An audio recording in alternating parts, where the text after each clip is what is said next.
Hello folks, the War Within has probably had one of the most yin and yang starts to a World of Warcraft expansion since Warlords of Draenor. After what was probably the best launch reception for a World of Warcraft expansion, within a few weeks with the start of the main Season 1, a fairly negative vibe started to emerge in community feedback, much of which was focused around Mythic Plus. To their credit, the Blizzard developers have reacted to feedback, first by adjusting crest drops to make aspect crests available from +8 keys, and in the run-up to the release of patch 11.07, there's been significant increases in crest acquisition and dungeon tuning that is aimed at reducing the pressure on tanks in particular. While these changes have been received very positively, especially by people who are still engaged with the Mythic Plus season, I don't see them as being quite enough to entice the people who have checked out for this season back in, at least until the start of Season 2. Compared to Season 3 of Dragonflight that saw what was probably the highest Mythic Plus participation and the most positive feedback of any World of Warcraft season to date,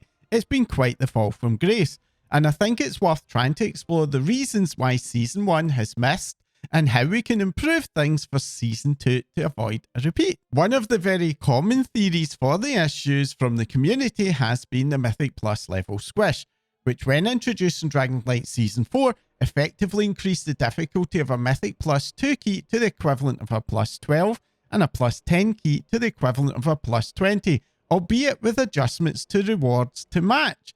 But I don't think it's as simple as that. While Season 4 did have a lot lower participation, those who did play were pretty positive about the changes, and the drop-off in participation in my view had more to do with the lack of new content than it was due to the difficulty of Mythic Plus. But what we got in The War Within was a significantly changed version of that squish. Originally, the squish aimed to upgrade heroic dungeons to match the previous Mythic 0 difficulty, and Mythic 0 dungeons to match around a +8 or a +10. But if you played Heroic or Mythic Plus at the start of the first season of The War Within, it was pretty obvious that those changes had not been carried forward, with Heroic dungeons largely matching the difficulty level of a Heroic dungeon at the start of Dragonflight, and the same was very much true for Mythic 0. On the other hand, it was very quickly clear that a Mythic +10 is now substantially harder than a +10 was in Dragonflight Season 4, or indeed a +20 was in Dragonflight of Season 1. The end result of this, in my view, is that the gaps in difficulty between the various key levels has been noticeably increased, and this was further exacerbated by the affix changes, which added a series of very large step changes in difficulty at +4, +7, +10, and +12. The impact of this has been to create some very noticeable progression walls at various levels. These walls affect different groups of players depending on skill and how much time they can spend playing, but it does mean that for very many players, even +2ing a key does not necessarily mean that you can be sure of at least completing the next level up. Now, Blizzard did make adjustments to the +7 and +12 affixes to try and smooth these gaps out. But in my view, that's only really benefited players at the very high end who have been able to sprint away from the mainstream player base, many of whom have found themselves either struggling to achieve their usual goals or who have decided that the effort that is being asked of them in order to meet those goals feels very disconnected from the level of rewards that they're getting, which of course is a predictable recipe for burnout, frustration, and even toxicity. That is, if you can get into a group. No matter if you regularly pug or you play in a guild group who needs to pug that last member, the issue of getting groups put together has long been a source of complaints for Mythic Plus. But those level of complaints does seem to have stepped up quite noticeably in this season. The reason for this, in my opinion, is the age-old problem of there just not being enough tanks and healers, something which does seem to have got worse in this season. Speaking as a tank player who pugs a fair bit, even if I only sign up to groups which already have healers, I can be sure of getting an invite in less than 30 seconds, which is actually the fastest that I've ever experienced. So clearly a lot of players out there are very desperate to find tanks. In The War Within Season 1, it really does seem to be that tanks are harder than ever to find, which is something that the player base actually had predicted back in the beta test cycle when the changes to Mythic Plus were announced. The changes to increase tanks' reliance on healers have been a source of pushback from the community right from the very start. Ironically, I suspect that if the development team's stated goals for the changes had been achieved, it would probably have worked out reasonably well. But again, as the community pointed out in the feedback during the beta, those goals were not being met by the implemented changes. As a tank, I have on occasion, as I've progressed this season, felt like my success or failure has depended far too much on the group's healer, effectively robbing me of a noticeable degree of personal agency, and this has served to make things feel especially punishing. And it's not as if healers actually enjoy having to micromanage their tanks. One of the more stealthy impacts of all of this is that many players in the mainstream bracket have been hitting a gear progression wall far sooner than is normal for a World of Warcraft season. WoW is a vertical progression MMO, and power progression has always been at the heart of how we interact with the game beyond the initial leveling process, which means that hitting that progression wall is for many players a sign that it's time to check out of the game. And that for me is the fundamental issue with Mythic Plus in Season 1. Not the affixes, not the difficulty changes, not even the changes to gear thresholds, but the combination of all three coming together to provide very uneven and very unsatisfying gear progression, which just hasn't, for many players, felt like it is rewarding the level of effort that is being asked of them. And it's not just been an issue for Mythic Plus. Delves, which aim to provide Mythic Plus-like progression for solo, small group, or just those Mythic Plus players who've got tired with it all, have had much the same issue. Launch issues with solo versus group difficulty, combined with overcorrections by the development team, led Delves to have hero track gear that was very easily and quickly attainable by most players. That did feel great, until you hit heroic 4 out of 6, where further progression relies on getting Delver's bounty maps, which award a pitiful 3 gilded crests. That is, if RNG is kind enough to actually drop one for you. Small wonder then that according to the Blizzard developers, many Delve players tried to move straight over to doing Mythic Plus 7 and above keys to try to find some further progression, which had predictably bad results for everyone. The recent changes to quest acquisition are going to do a lot to improve this situation. Halving the amount of rune crests that are required to get 15 gilded crests, combined with increased upgrades at lower levels, will noticeably speed up the rate at which many players, especially Delve players, can upgrade their gear. That is for now. Having this new system be in place at the start of a new season, assuming that the crest weekly caps are raised to cope, which I suspect will be a near inevitability, will go some way to help players who hit progression walls in Mythic Plus to break through them. But if nothing else gives, those walls are simply going to be displaced downwards a little. And for Delvers, where the benefits of these changes will only really be felt in the latter part of the season, well, that for some players is going to still be far too late. This means that I do think that more needs to be done to smooth out the difficulty spikes due to affixes, and to ensure that some groups of players don't end up being left behind by their own personal progression walls. And those changes are required not just for the higher end +2 and above players. I will emphasise that this is an issue that is affecting many groups of players at several different levels in the Mythic Plus ladder. One way to do this is to look at the success of Dragonflight Season 3, where slightly more lenient timers combined with dungeons that focus far more on boss difficulty over trash pack difficulty led to higher success rates and ultimately far higher participation and much lower toxicity.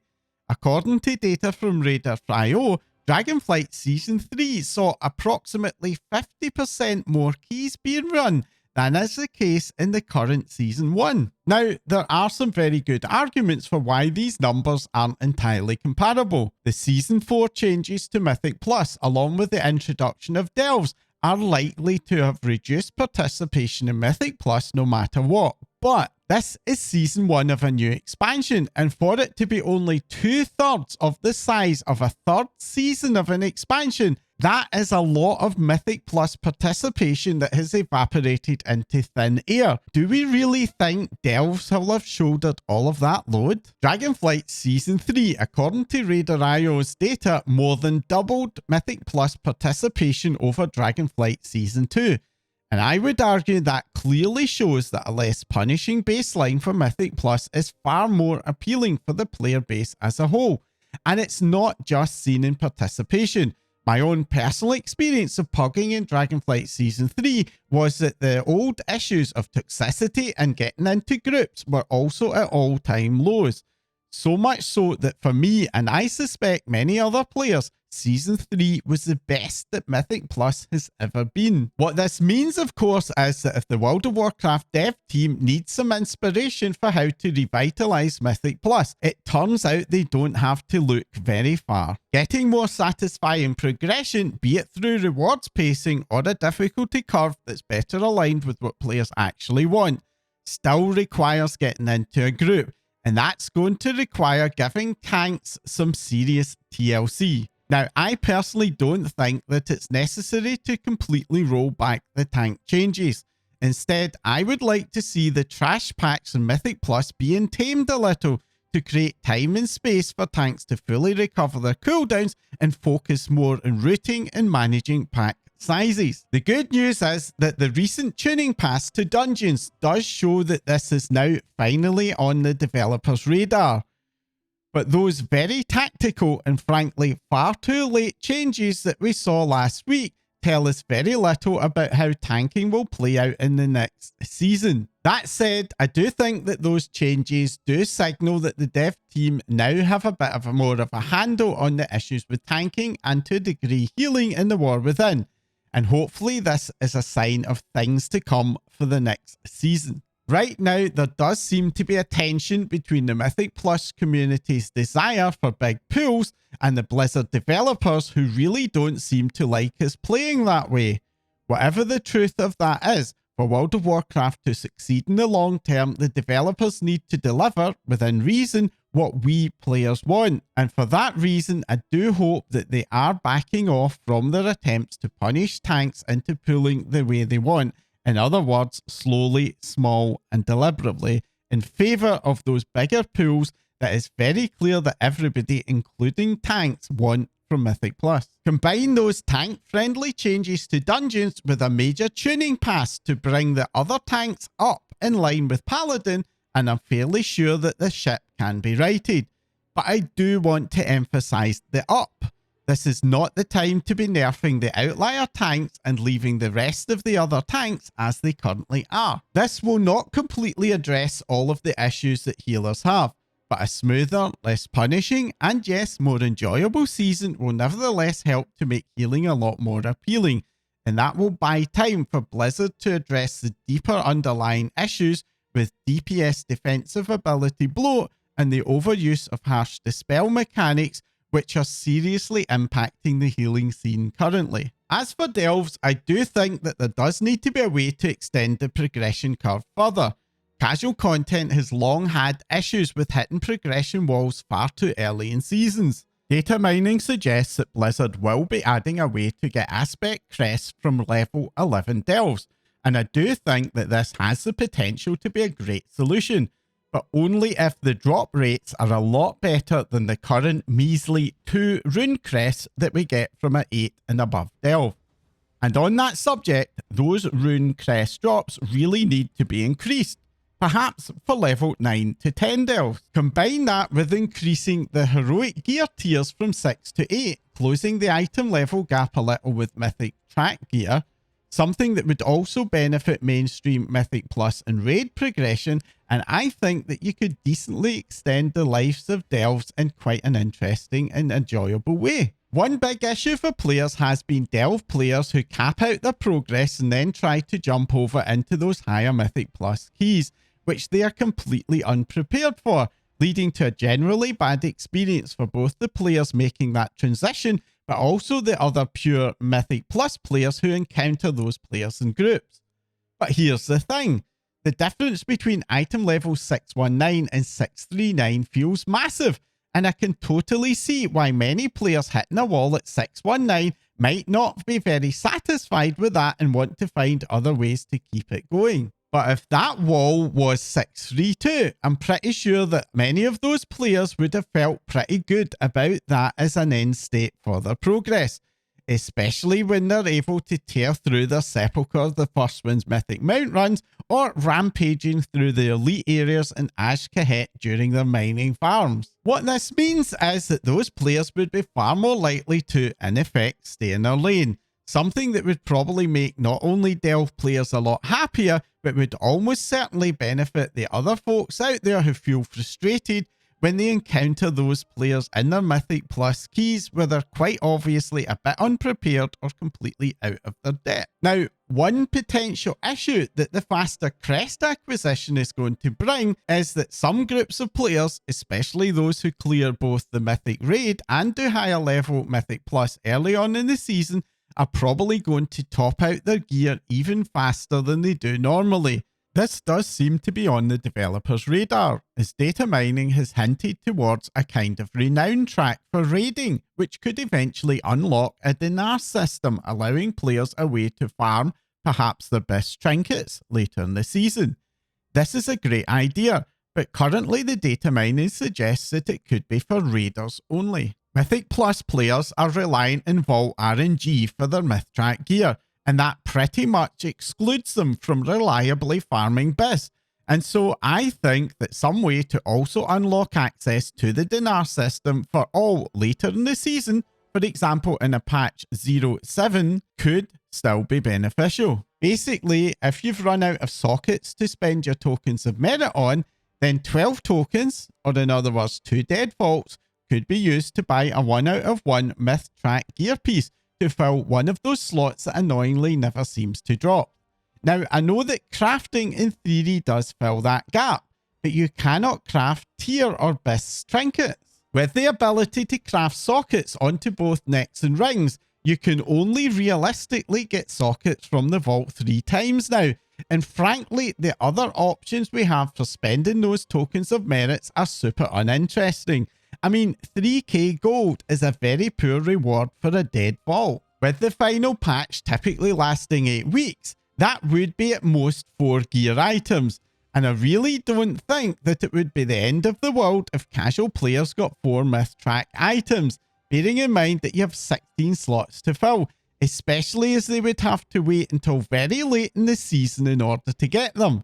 And I feel it would be far more satisfying way to get interesting gear items than doing a weekly quest for 6 weeks to get a ring. Anyways, that's my thoughts on what went wrong with Season 1 and how the changes we've seen so far can be built upon to revitalise the seasonal content and hopefully get us a bit more hyped up about the game for the remainder of the War Within. But I would be super interested to hear what you think. Would you find faster gear progression would keep you more interested in a season for longer, or will it just make matters worse? Let me know in the comments down below. If you found this review of the season interesting or useful, then make sure to let both me and the YouTube algorithm know by hitting that like icon. And if you're not already a subscriber, then do consider hitting that subscribe button. I am on the final road to hitting 1,000 subscribers, a very important milestone for any new channel. Helping me hit that goal is by far the best way to support my channel and will mean the world to me. That's all for now. Thanks for watching.